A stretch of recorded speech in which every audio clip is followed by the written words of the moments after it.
Olá, amigos da Rede Meio Norte. Nós estamos iniciando o Agora Maranhão. O programa de hoje é especial. Eu me encontro aqui no gabinete do meritíssimo juiz Douglas de Melo Martins, que é o titular da Vara de Interesses Difusos e Coletivos. Nós temos vários assuntos de interesse dos ludovicenses que são tratados aqui, que são decididos pelo juiz, doutor Douglas. Quero primeiramente agradecer por nos receber aqui, doutor, e dar a oportunidade de falarmos sobre tantos assuntos, né? É claro que não vai dar para falarmos de todos aqui, porque nós teríamos que ter um programa de muitas horas, mas pelo menos os principais que o senhor tem tratado aqui. Obrigado por nos receber e eu gostaria que inicialmente o senhor explicasse como que funciona essa vara da comarca de São Luís. Ela foi criada para tratar de interesses difusos e coletivos. Quais são os assuntos que chegam até o senhor, que chegam até essa vara? Em primeiro lugar, eu é que preciso agradecer a você por me proporcionar essa oportunidade. O Poder Judiciário, ele se legitima na medida que ele toma suas decisões, se organiza adequadamente para atender aos interesses da sociedade, solucionar da melhor maneira possível os conflitos. Essa vara, ela é diferente, ela tem uma competência que não segue os padrões normais das outras demais varas, que normalmente julgam ações individuais, interesses individuais. Aqui se julgam os interesses como o próprio nome da vara diz, interesses difusos e coletivos. Não são todas as comarcas que têm essa vara? Não. Aqui no Maranhão, essa vara só existe aqui em São Luís. E no Brasil, o senhor tem conhecimento de outras? Existe também no Mato Grosso do Sul. Mas são os dois únicos exemplos. E elas quebram um paradigma. As pessoas entendem, os tribunais, também as instituições também assim, de que as varas se justificam na medida que tem um número X de processos. Uma vara, para se justificar, tem que distribuir 50, 100 processos por mês, 200 processos por mês, para dar um volume de trabalho. E tenho ali tramitando 1.000 processos, 2.000 processos, que é uma média nacional, mais ou menos isso em cada vara tramitando. As varas de interesses difusos e coletivos, como o caso da nossa, julga só ações muito complexas, muito difíceis. E por isso a distribuição de processos é bem menor. É um paradigma diferente. Nas outras varas se julgam muitos processos que resolvem os problemas de poucas pessoas. Na vara de interesse difuso, ao contrário, são poucos processos com impacto na vida de uma infinidade de pessoas. Porque assim são os interesses difusos. Para que as pessoas entendam, os interesses difusos são como o meio ambiente. É um interesse que é de todos, não é de ninguém ao mesmo tempo, mas todas as pessoas têm o direito a um meio ambiente saudável, e, enfim, é um interesse difuso. Coletivo, por exemplo, uma situação que trata do percentual de reajuste de uma determinada categoria profissional. É um interesse coletivo daquele grupo, né? E quando se trata de um grupo específico, que seja possível definir exatamente cada um deles, é o individual homogêneo, porque depois você pode chegar a uma informação exata de o quanto pode ser, por exemplo, definido de aumento para uma determinada pessoa ou de indenização por um determinado dano que tenha ocorrido. Então, esses assuntos, por tratar desse tipo de assunto, na vara de interesses difusos nós estamos com as grandes causas que envolvem problemas aqui na ilha de São Luís. Ela tem outra particularidade, é que as outras varas são da cidade. Então, se você vai para as varas de família daqui de São Luís, varas criminais, as varas cíveis, elas são de São Luís. São José de Ribamar tem as suas, Passo do Lumiar tem as suas e a Raposa também. Interesses difusos e coletivos de toda a ilha. Não é somente de São Luís ou só de Passo do Lumiar, São José de Ribamar ou Raposa. Então tem essa outra particularidade. Até porque ela é mais abrangente do que as outras varas.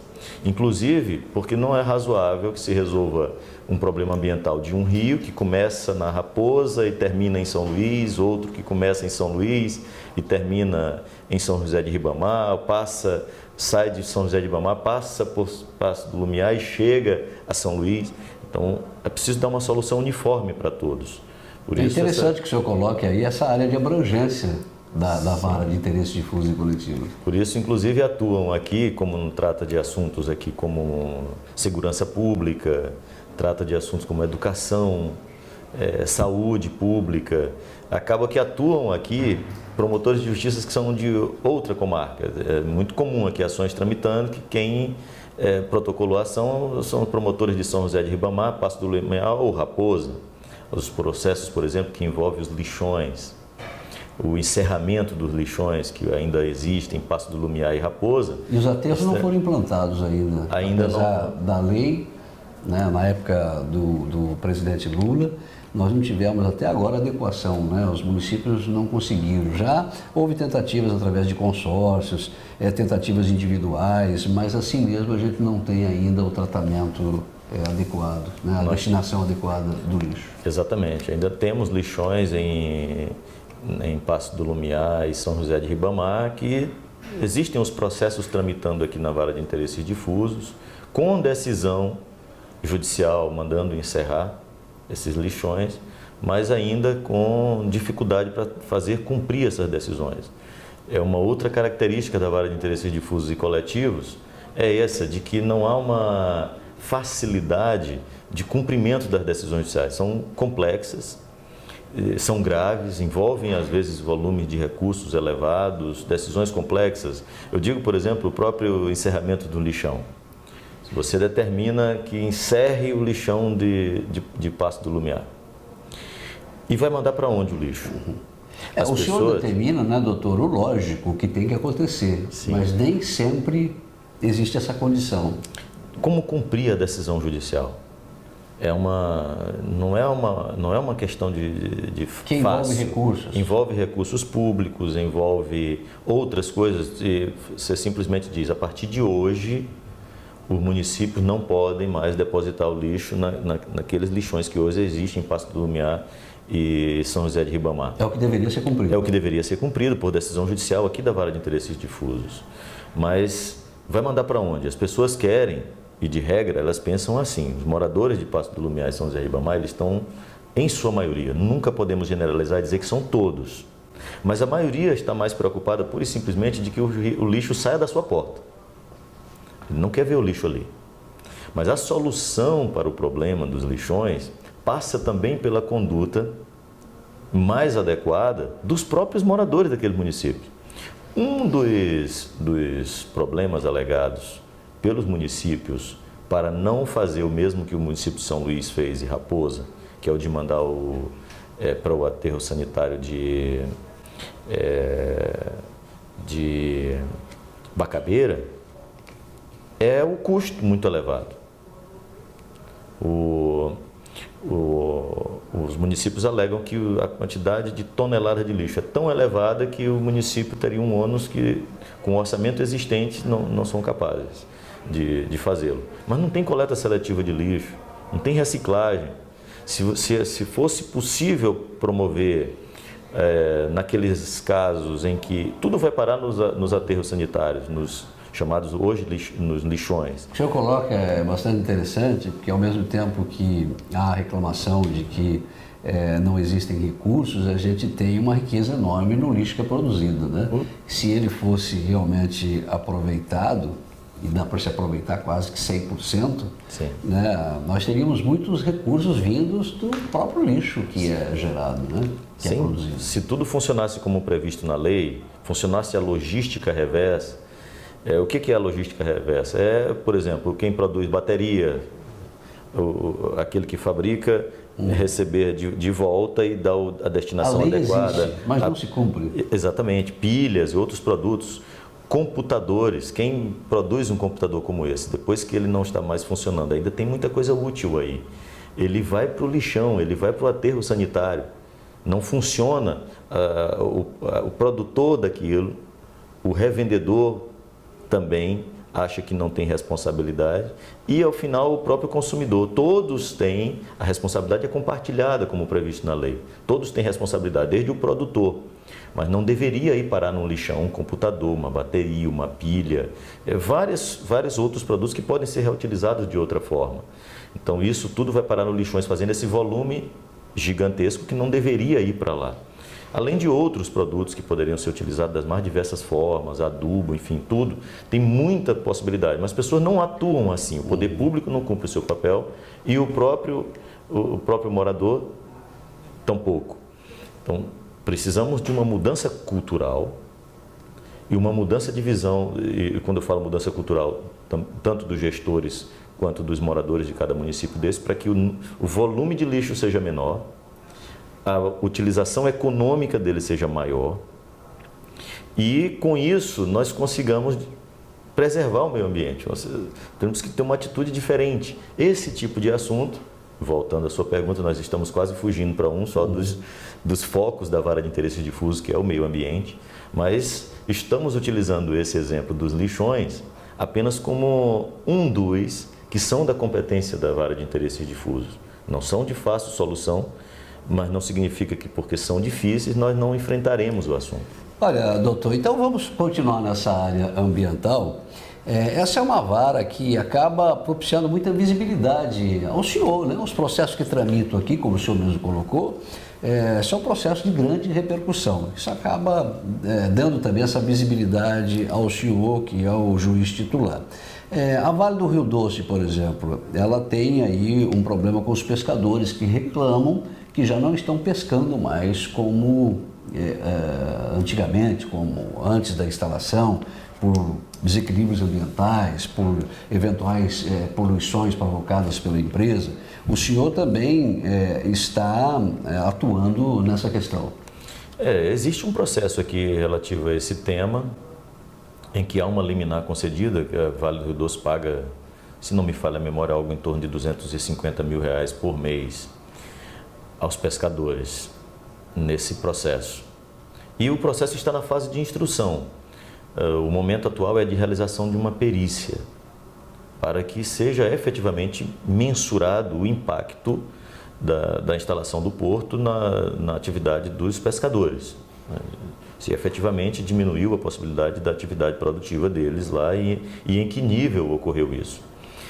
É outra característica da vara nesse aspecto. Nós dependemos muito de perícia, e de perícia com alta qualificação técnica. O senhor encontra essa dificuldade aqui? Encontramos essa dificuldade. É muito provável que a vara que tenha um número de peritos com maior qualificação seja exatamente a vara de interesse difuso. Nós temos um número grande. Essa é uma vara que precisaria até de um orçamento diferenciado das demais varas, né? Até porque tem diligências, depende de laboratórios. Sim. Fica complicado para o senhor, às vezes, agir sem ter todas essas provas em mãos, né, doutor? Essa vara, eu acho que tem algumas varas que têm realmente a necessidade de uma assessoria maior. Eu diria que as varas da infância e juventude, é difícil o juiz atuar numa vara da infância e juventude, fazer audiência envolvendo crianças que às vezes sofreram violência, ou depois de ter sofrido, praticaram também e estejam submetidas a um processo, seja na condição de testemunha ou esteja na condição de autor de um ato infracional, o juiz trabalhar sem o auxílio, por exemplo, de psicólogos e assistentes sociais. É muito difícil.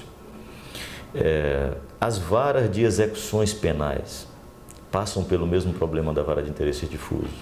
Trata com questões que envolvem o sistema prisional, envolve ressocialização, envolve reinserção social de pessoas. É muito difícil trabalhar sem uma estrutura adequada para que o juiz tenha profissionais e conhecimentos de outras áreas que deem suporte às suas decisões. O mesmo ocorre aqui na vara de interesses difusos e coletivos.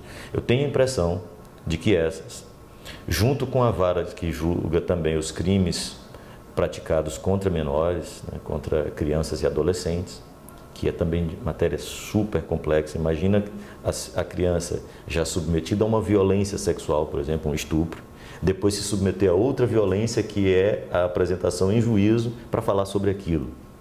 É muito difícil. Então eu não quero aqui puxar a situação de dizer que é só a vara de interesses difusos e coletivos que tem esse grau de complexidade, que precisa de outros conhecimentos ali para colaborar com o trabalho do juiz. Mas eu acho que a vara de interesses difusos está junto com essas outras três em nível de complexidade. São as que juntam um grau de complexidade e de sofrimento para quem está envolvido ali com as decisões que serão tomadas naquela vara, que demandariam esse auxílio que você se refere. Olha, nós temos mais uma questão ambiental e que tem tido uma repercussão enorme, que é em relação a essa construção do setor portuário lá no Cajueiro. O senhor vai pedir o cancelamento dessa licença ambiental? Como é que se encontra essa situação, né? A Prefeitura Municipal, ela vai conceder a dificuldade que o senhor tem, por exemplo, para uma análise mais profunda dos danos ambientais, aumento do impacto ambiental que essa obra pode causar a essa localidade? Eu gostaria que o senhor falasse desse assunto. Nós vamos entrar também numa outra questão aí, que é do portal de transparência. O senhor pediu recentemente para que a Assembleia Legislativa fosse mais transparente, publicasse em seu portal nomes de funcionários, de deputados com seus respectivos salários, também a destinação das verbas de gabinetes, saber como se encontra essa situação. E ainda sobre a licitação do transporte coletivo, o senhor foi decisivo, né? Nós tivemos a licitação do transporte coletivo. Com a licitação a gente acaba tendo acesso a melhorias, evidentemente, mas o senhor, na decisão, fez com que a licitação fosse mantida, né, e fosse feita. A gente volta daqui a pouco, depois do intervalo. Estou aqui conversando com o Dr. Douglas de Mello Martins, que é o juiz titular da Vara de Interesses Difusos e Coletivos. A gente volta num instante só. Até já.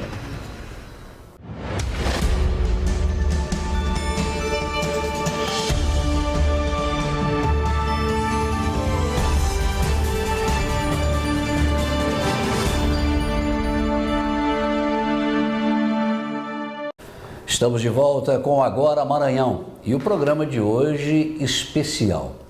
Especial porque estamos tratando de assuntos coletivos, né, de assuntos difusos e coletivos aqui nesta vara.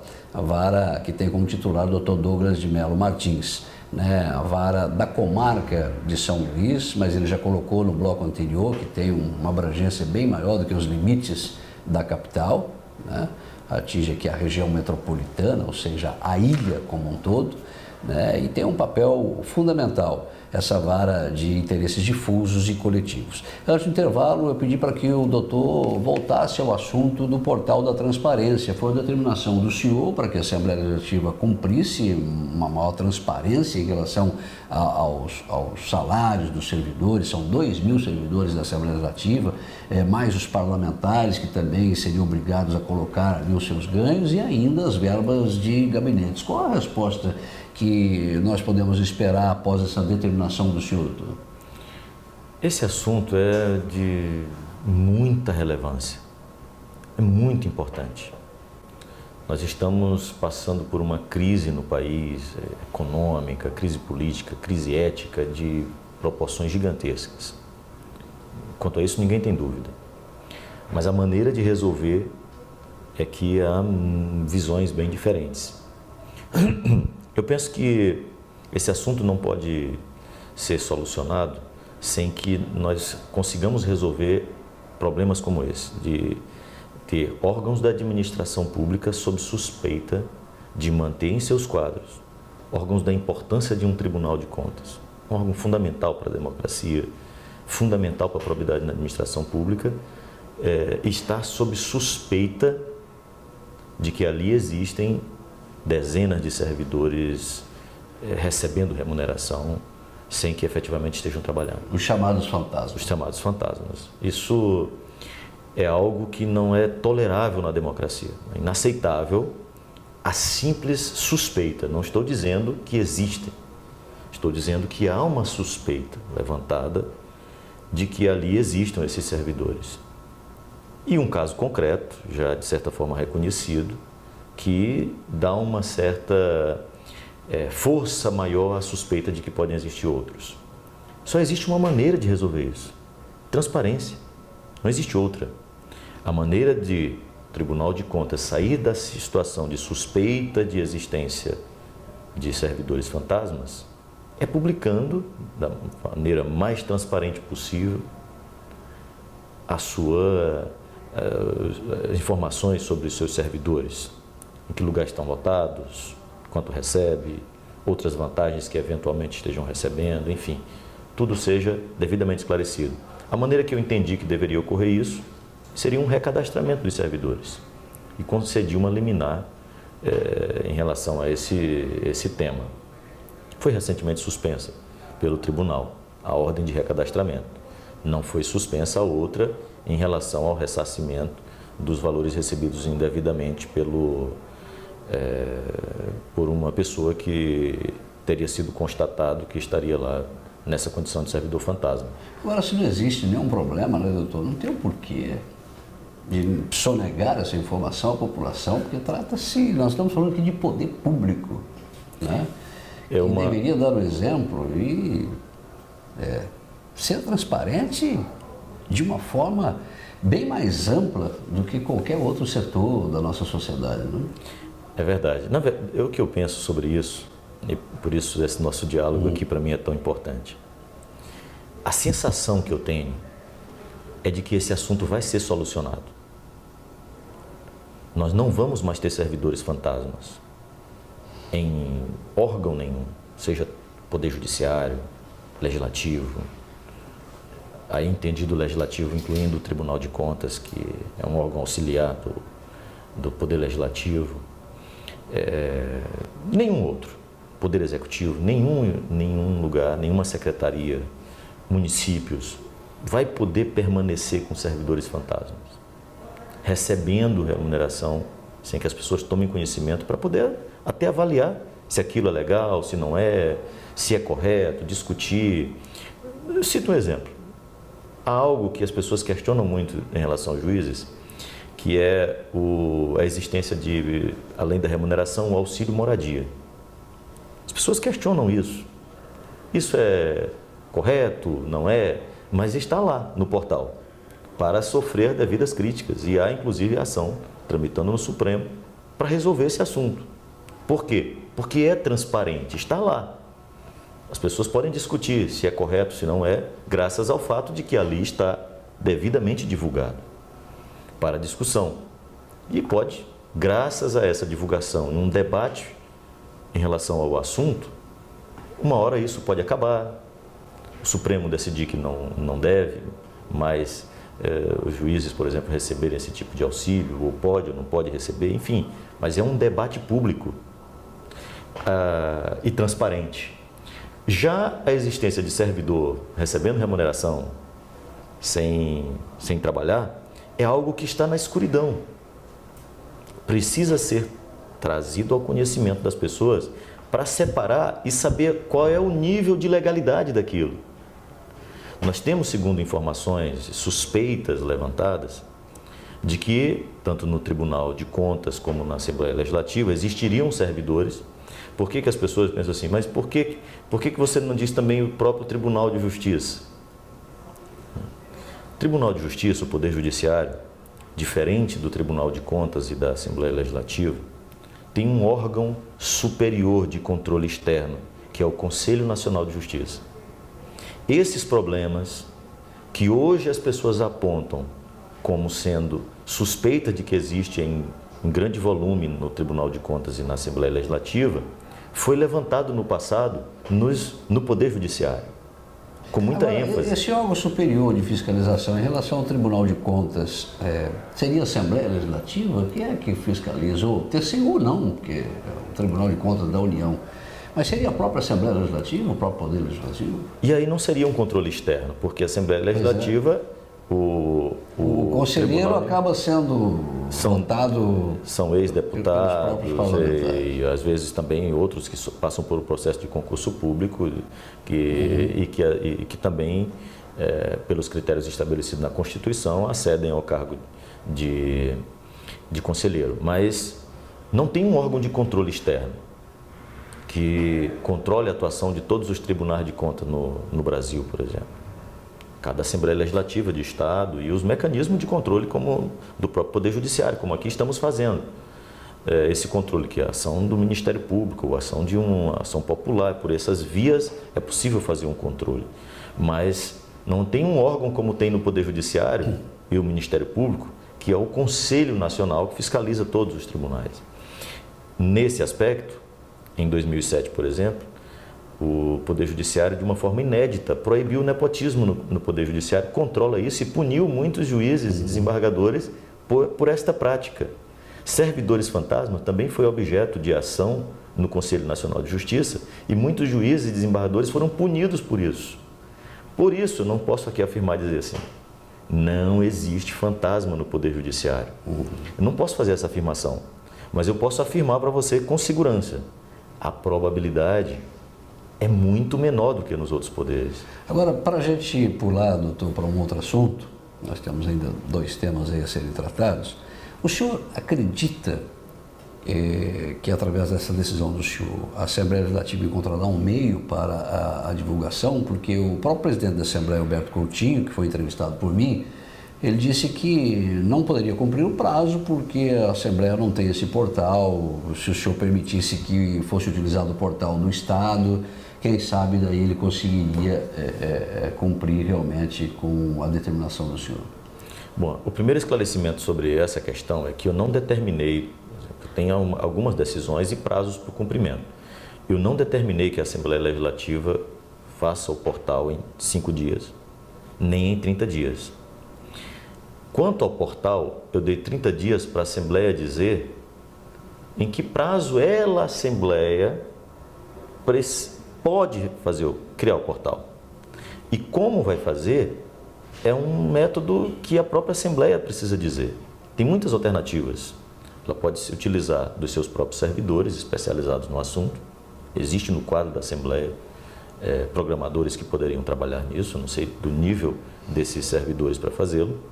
Existe a possibilidade de utilização com adaptações do próprio Estado ou até uma parceria com a Câmara dos Deputados, já que o programa utilizado pela Câmara dos Deputados é público. Sendo público, pode perfeitamente ser cedido para a Assembleia Legislativa, tal como ocorre em relação à TV. É algo que pode perfeitamente ser negociado. Tem muitas formas de fazer. E até para evitar problemas de prazo para fazê-lo, eu faço questão de esclarecer. Eu não dei prazo para a Assembleia fazer o portal e nem disse como a Assembleia vai fazer o portal. Eu dei um prazo para que a Assembleia diga como ela própria pretende fazer e em que prazo ela própria pretende fazer.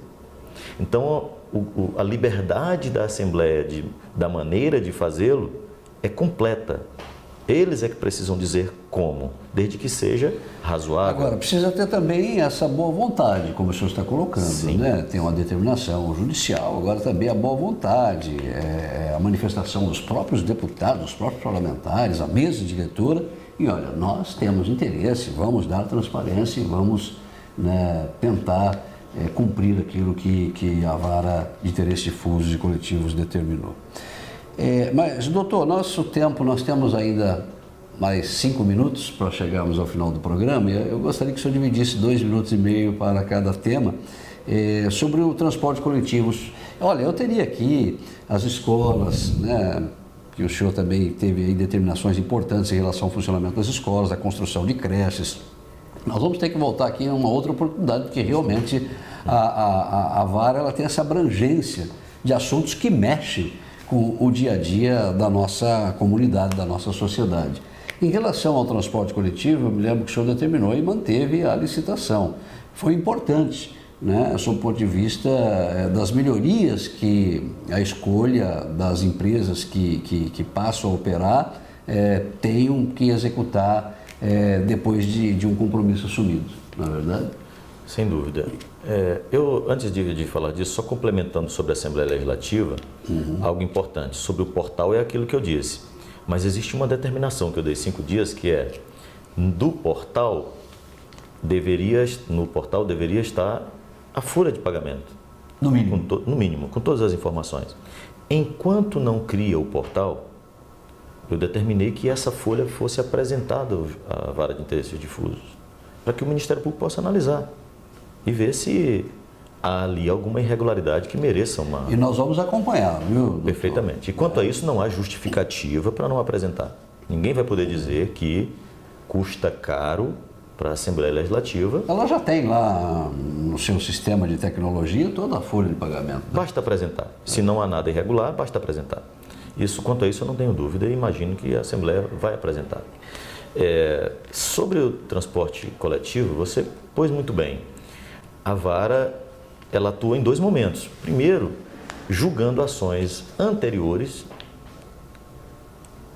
e condenando o município e empresas exatamente por estar realizando o transporte sem licitação. Então, há sentenças aqui da Vara de Interesse Difuso dizendo sem licitação não há salvação, não se pode fazer sem licitação. E no processo licitatório, as decisões que eu tomei foram todas no sentido de manter o processo licitatório. Soube já que na sexta-feira passada teria já saído um resultado preliminar. Esse resultado, quem ganha, quem perde, pouco importa para a Vara de Interesses Difusos e Coletivos. O que interessa importa é que com a licitação vem os benefícios. Que venham os benefícios. O que importa é o processo licitatório.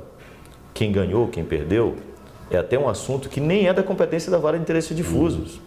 Se uma empresa, por exemplo, perdeu e acha que foi injusta a perda, ela vai recorrer a uma vara qualquer da Fazenda Pública, não é aqui.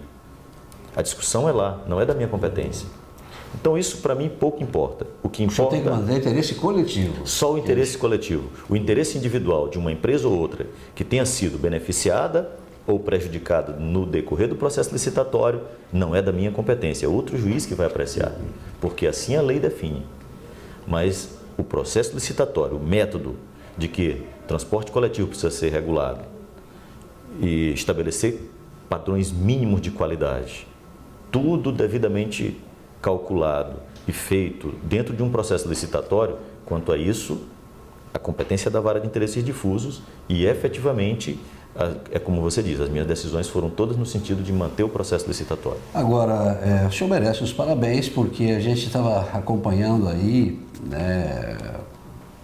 interesses em adiar, postergar, ficar ali naquela coisa, uma enrolação, na verdade, para que o telespectador possa entender, e o senhor foi lá, através dessa decisão, olha, tem que acontecer a licitação.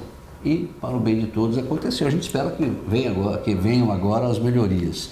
Mas, por fim, doutor, para a gente encerrar aqui, a WPR, uma empresa do setor portuário, tem aí essa construção bastante polêmica na localidade do Cajueiro. O senhor teve já várias audiências aqui, inclusive em relação ao impacto ambiental, sobre o licenciamento, estão recorrendo aí para que a obra seja mantida, a comunidade não deseja ver essa obra lá em função dos prejuízos ambientais.